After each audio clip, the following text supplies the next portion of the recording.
ஜெபம் செய்வோம். என் கண்மலையும் மீட்பெருமாகிய கர்த்தாவே, அடியுடைய வாயின் வார்த்தைகளும் எங்கள் அனைவருடைய இருதயத்தின் தியானமும் உமது சமூகத்தில் பிரதியாயிருப்பதாக. ஆமேன். கர்த்தருக்குள் பிரியமானவர்களே, கடவுளுடைய பெரிதான கிருபையினாலே இந்த ஆண்டின் 4 மாதங்களை முடித்து 5ஆம் மாதத்தின் முதல் நாளிலே தேவ சமூகத்திலே அமர்ந்திருக்க கர்த்தர் உங்களுக்கும் எனக்கும் கிருபை பாராட்டியிருக்கின்றார். நாம் கர்த்தருக்கு நன்றி செலுத்துவோம். ஆரம்பித்திருக்கிற புதிய ஆண்டிலும் கர்த்தர் நிறைவான ஆசீர்வாதங்களை நமக்கு கொடுத்து நம்மை வழிநடத்த சித்தமுள்ளவராயிருக்கிறார். அதிலும் விசேஷமாய் இந்த நாள் உழைப்பாளர் திருநாளாகும். எனவே உழைக்கின்ற தொழிலாளர் அனைவருக்கும் ஆண்டவராகிய இயேசு கிறிஸ்துவின் இனிதான நாமத்தினாலே நாம் வாழ்த்துக்களை கூறிக்கொள்வோம். சற்று நேர தியானத்துக்கென்று எடுத்துக்கொண்ட வேத பகுதியை நாம் வாசிக்க கேட்டோம். ஒருவேளை இதை அடிக்கடி நாம் வாசிக்க கேட்கின்ற வேத பகுதி, அநேக அருள்களை நாம் கேட்டிருக்கின்ற வேத பகுதி. ஆனால் இந்த மாதம் ஆண்டவர் உழைப்பாளர் தினத்திலே நமக்கு கொடுக்கின்ற வாக்குத்தத்தமுள்ள வார்த்தை என்ன என்று பார்க்கின்ற போது, அதை நாம் வாசித்த மத்தேயு 25ஆம் அதிகாரம் 21ஆம் வசனம். நல்லது, உத்தமமும் உண்மையுமுள்ள ஊழியக்காரனே, கொஞ்சத்திலே உண்மையாய் இருந்தாய், அநேகத்தின் மேல் உன்னை அதிகாரியாய் வைப்பேன், உன் எஜமானுடைய சந்தோஷத்துக்குள் பிரவேசி என்றான். நல்லது, உத்தமும் உண்மையுமுள்ள ஊழியக்காரனே, கொஞ்சத்திலே உண்மையாய் இருந்தாய். அன்புக்குரியவர்களே, நாம் ஒவ்வொரு நிலைகளிலும் பல நிலைகளிலே நாம் வேலை செய்து கொண்டிருக்கின்றோம் இருக்கின்ற இடங்களிலே. ஆனால் நம்முடைய வேலை என்பது உண்மையாய் இருக்க கர்த்தர் விரும்புகின்றவராய் இருக்கின்றார். இதை நாம் வாசிக்க முற்படுகின்ற பொழுது 14ஆம் வசனத்திலே, பரலோக ராஜ்யம் புரதேசத்துக்கு பிரயாணமாய் போகிற ஒரு மனுஷன் தன் ஊழியக்காரரை அழைத்து அங்கு தன் ஆஸ்திகளை அவர்கள் வசம் ஒப்பு கொடுத்தது போல் இருக்கிறது என்று பார்க்கிறோம். அப்படினால் நம்முடைய உண்மைக்கு பரலோகத்திலே நமக்கு இடம் உண்டு என்பதை நாம் அறிந்து கொள்ள அழைக்கப்படுகின்றோம்.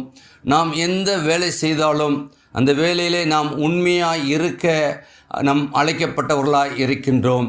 இந்த தொழிலாளர் தினத்தை நாம் கொடுத்து பார்க்கின்ற பொழுது, இது 1886ஆம் ஆண்டு மே மாதம் 1ஆம் நாள் அமெரிக்க நாட்டில் சிகாகோ நகரில் 40,000க்கு மேற்பட்ட தொழிலாளர்கள் 8 மணி நேர வேலை கேட்டு நடத்திய மகத்தான வேலைநிறுத்த போராட்டத்தின் அடையாளமே என்று பார்க்கின்றோம். அதைத்தான் அவர்கள் மே தினமாக அல்லது உழைப்பாளர் தினமாக கொண்டாடி வந்தார்கள்.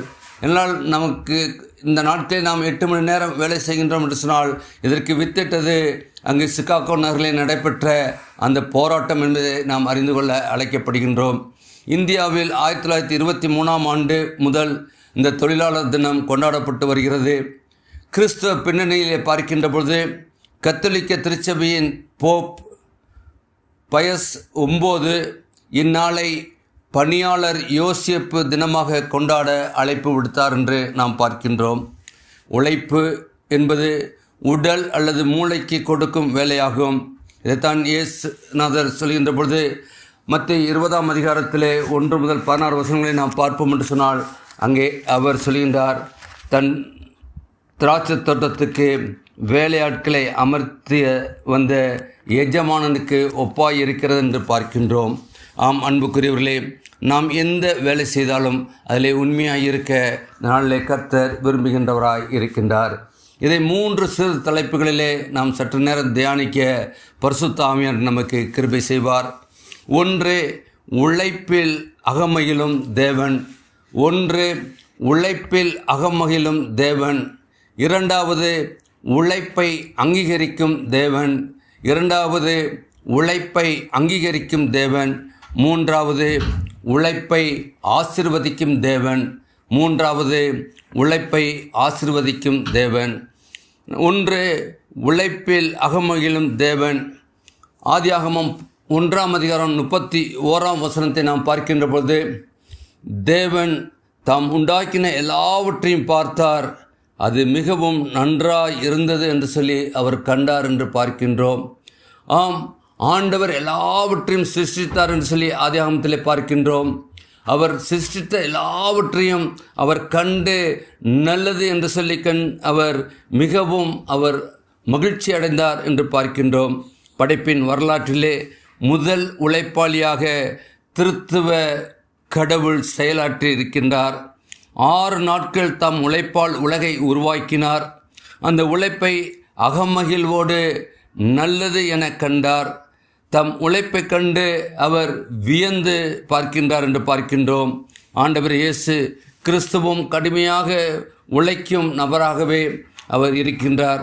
அவர் சீசர்களை ஏற்றுக்கொள்கின்ற பொழுது யாரெல்லாம் அங்கு பார்க்கின்ற பொழுது மிக கடுமையாய் உழைத்தார்களோ அங்கு மீன் பிடிக்கிறது என்பது நாம் அறிந்திருக்கின்றோம். அவர்கள் அழைத்து தன்னுடைய சீசராக அழைத்து கொண்டார். ஆண்டவர் எதிர்பார்க்கின்றது நாம் உழைக்கின்ற கடுமையாய் உழைக்கின்ற மக்களை ஆண்டவர் தேர்ந்தெடுக்கின்றவராய் இருக்கின்றார்.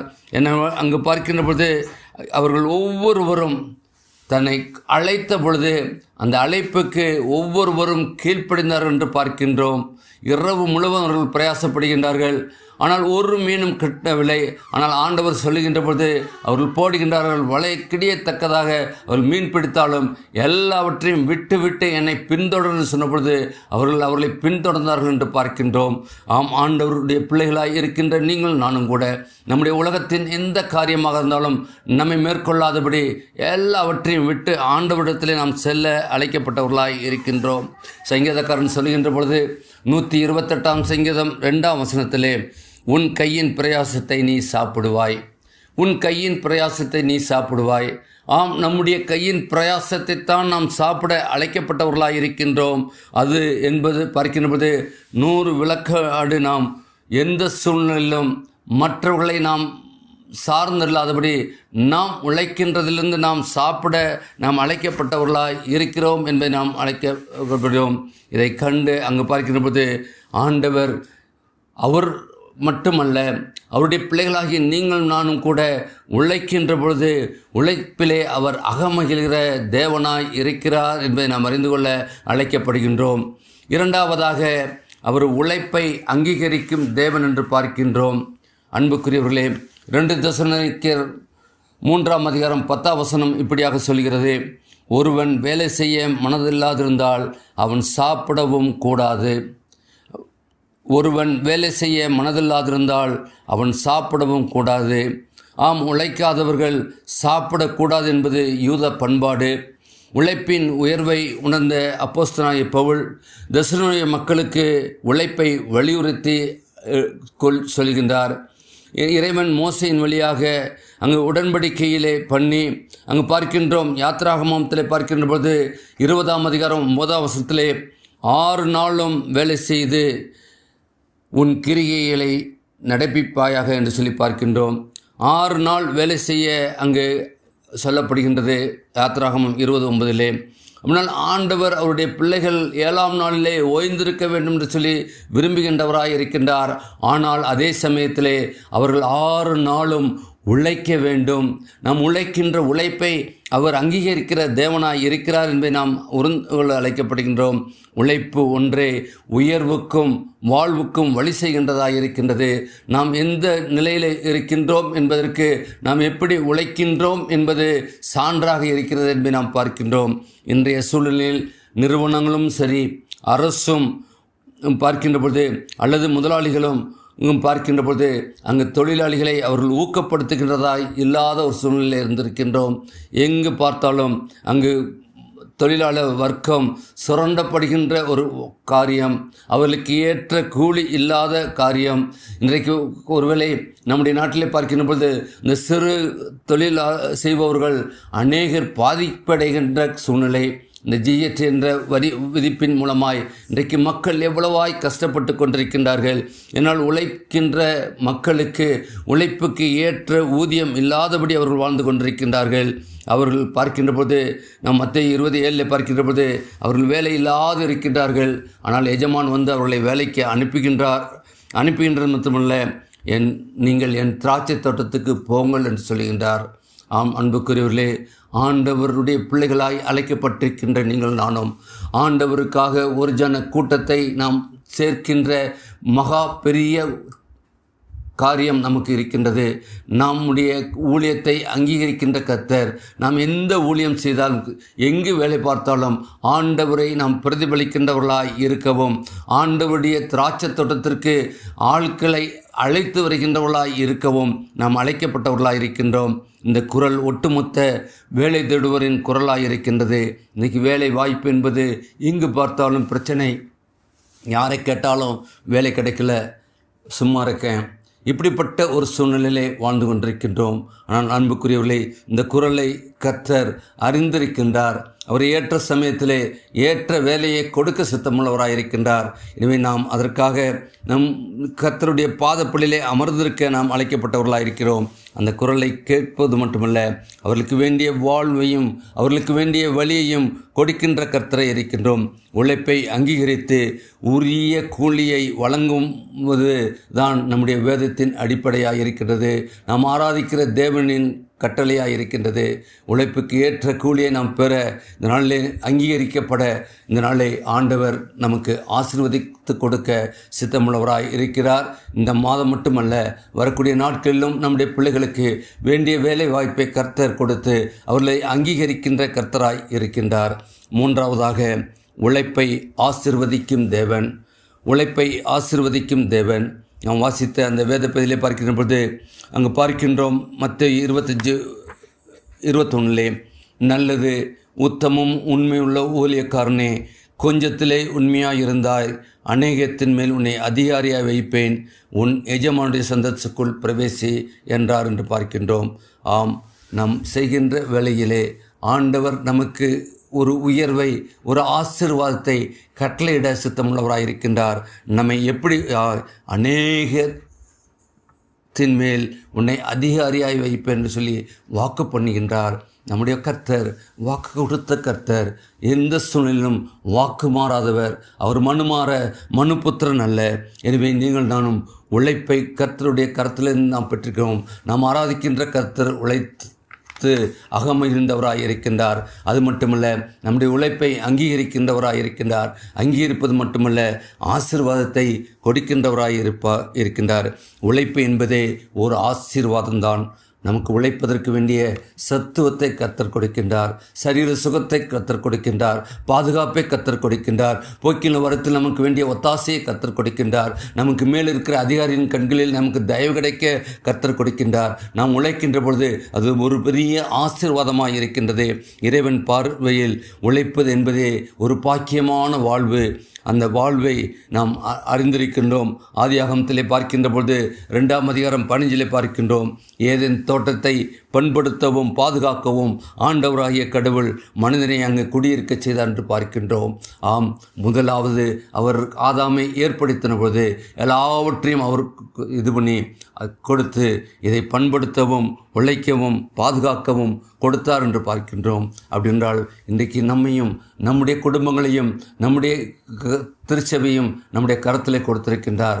நாம் அதை பண்படுத்துகின்றவர்களாய் நம்மை கொண்டு என்ன கர்த்தர் செய்ய சித்தமாக இருக்கிறாரோ அதற்கு நம்மை அர்ப்பணித்தவர்களாய் இருக்க அழைக்கப்படுகின்றோம். ஏதேன் தோட்டம் வண்ணமும் வளமும் நிறைந்த ஒரு மனமகிழ்ச்சியான தோட்டம் என்று நாம் பார்க்கின்றோம். ஏனால் ஆண்டவர் படைத்த ஒவ்வொன்றும் அழகுள்ளதாய் மனம் வீசுகின்றதாய் இருக்கும். நம்முடைய வாழ்க்கையிலும் ஆண்டவர் எப்பொழுதும் மனம் வீசுகின்றவர்களாய் இருக்க நம்மை அழைத்திருக்கின்றார். நாம் இருக்கின்ற இடங்களிலே, வேலை செய்கின்ற இடங்களிலே, நாம் இருக்கின்ற சூழ்நிலையிலே ஆண்டவரை பிரதிபலிக்கின்றவர்களாய் நாம் வாழ அழைக்கப்படுகிறோம். உண்மையாய் உழைப்பை உணர்ந்து பணி செய்யும் பொழுது அந்த உழைப்பாளரை கர்த்தர் உயர்த்துகின்றவராய் ஆசீர்வதிக்கின்றவராய் இருக்கிறார். என்னால் நாம் பணியின் மீது கவனமும் கரிசனையும் செலுத்தி நமக்கு கொடுக்கப்பட்ட பொறுப்பு ஆண்டவரிடத்திலிருந்து நாம் பெற்றிருக்கின்றோம். ஒருவேளை நமக்கு மேல் அதிகாரியை நாம் பிரியப்படுத்த நாம் அழைக்கப்படவில்லை. நாம் செய்கின்ற ஒவ்வொரு செயலும் நமக்கு காண்கின்ற தேவன் நாம் கணக்கு ஒப்புவிக்க என்று சொல்லி நாம் இருக்கின்ற இடங்களிலே ஆண்டவரை பிரதிபலிக்கின்றவர்களாய் நம்முடைய வாழ்க்கை வாழ அழைக்கப்பட்டவர்களாய் இருக்கின்றோம். அப்படிப்பட்ட ஒரு வாழ்க்கையை இந்த மாதத்திலே ஆண்டவர் நிச்சயமாக நமக்கு கொடுக்க சித்தமுள்ளவராய் இருக்கின்றார். அதை பெற்றுக்கொள்ள நம்மை ஆயத்தப்படுத்துவோம். ஆண்டவரே, உம்முடைய கரத்திலே நாங்கள் இந்த மாதத்தை பெற்றிருக்கின்றோம். இந்த மாதம் மட்டுமல்ல, வரக்கூடிய நாட்கள் ஒவ்வொரு நாளும் ஆண்டவரே, நாங்கள் உம்மை போல நாங்கள் உழைத்து அதில் கிடைக்கின்ற வருமானத்தின் மூலமாய் நாங்கள் அகமகிழ்ந்து வாழவும் அதை நீர் அங்கீகரித்து எங்களை ஆசீர்வதிக்கின்ற கர்த்தர், எங்களோடு கூட இருக்கிறேன் என்று சொன்ன கர்த்தர், நான் இருக்கிறவராகவே இருக்கிறேன் என்று சொன்ன அன்றைக்கு மோசேக்கு சொன்ன கர்த்தர் இன்றைக்கும் வரக்கூடிய நாட்களிலும் நம்மோடு கூட இருக்கின்ற கர்த்தராய் இருந்து நம்மை எல்லா நிலைகளிலும் நம்மை பாதுகாக்க சித்தமுள்ளவராக இருக்கிறார். அப்படிப்பட்ட ஒரு வாழ்க்கையை இந்த மாதம் நீங்கள் நானும் பெற்றுக்கொள்ள திரியேக தேவன் தாமே உங்களுக்கும் எனக்கும் கிருபை செய்வாராக. ஆமேன். ஜெபம் செய்வோம். மகா கிருபையும் இரக்கமுள்ள கர்த்தாவே, இதோ நாங்கள் கர்த்தாவே உழைப்பாளர் தினத்தை நாங்கள் இந்த நாளில் நாங்கள் அனுசரிக்கின்ற பொழுது, நாங்களும் கர்த்தாவே உம்மை நோக்கி பார்க்கின்ற பொழுது, நீரும் கர்த்தாவே உழைத்து இந்த இதை உருவாக்கி இருக்கின்றீர். உருவாக்கி எங்களுடைய கருத்திலே நீர் கொடுத்திருக்கின்றீர். அதை கர்த்தாவே நாங்கள் பண்படுத்தி கர்த்தாவே உமக்கு ஏற்றதாய் நாங்கள் செய்யவும் பாதுகாக்கவும் நீர் எங்களை அழைத்திருக்கிறீரப்பா. அழைத்த அழைப்பிற்கு நாங்கள் ஒவ்வொருவரும் பாத்திரவான்களாக இருக்கவும், நாங்கள் வேலை செய்கின்ற இடங்களிலே உம்மை பிரதிபலிக்கின்றவர்களாக இருக்கவும், எங்களுடைய ஒவ்வொரு நடையும் செயல்பாடும் காண்கின்ற மக்கள் உம்மை கண்டுகொள்ளத்தக்கதான ஒரு வாழ்க்கையை வாழ எங்களுக்கு ஜெபிக்கிறோம். இந்த நாளில் கர்த்தாவே இணைந்திருக்கிற ஒவ்வொருவருக்கும் வேண்டிய சகல விதமான ஆசீர்வாதங்களையும் இந்த மாதம் முழுவதும் கொடுத்து கர்த்தாவே ஒவ்வொருவரும் வாழ்ந்து சுகித்திருக்கத்தக்கதாய் கிருபையாய் மீட்பர் இயேசுவின் ஜெபிக்கிறோம் ஜீவன நல்ல பிதாவே. ஆமேன். ஆமேன். பரம்பரைகள் பிதாவே, நம்முடைய நாமம் பிரஸ்தப்படுவதாக, நம்முடைய ராஜ்யம் வருவதாக, நம்முடைய சித்தம் மரமத்தை பூமியில் செய்யப்படுவதாக. அன்றுலகத்தின் தாரும் எங்களுக்கு விரதமாய் குற்றங்களை மன்னியும், எங்களை சோதனைக்குள் பிரவேசிக்கப்படாமல் திரும்பித்துக் கொள்ளும். ராஜ்யம் வல்லமை மையும் என்றிருக்க முடியவில்லை. ஆமேன். நம்முடைய ஆண்டவராகிய இயேசு கிறிஸ்துவின் கிருபையும் பிதாவாகிய தேவனுடைய அன்பும் பரிசுத்த ஆவியினுடைய ஐக்கியமும் பாதுகாப்பும் பராமரிப்பும் என்றதும் சமாதானமும் நம் அனைவரோடும் இந்த மாதம் முழுவதும் நீடித்து நிலைத்திருப்பதாக. ஆமேன். என் ஆத்மாவே கர்த்தரை ஸ்தோத்திரி, என் முழுமை பரிசுத்த நாமத்தை ஸ்தோத்திரி. என் ஆத்மாவே கர்த்தரை ஸ்தோத்திரி, கர்த்தர் செய்த சகல உபகாரங்களை மறவாதே. ஆமேன். ஆமேன்.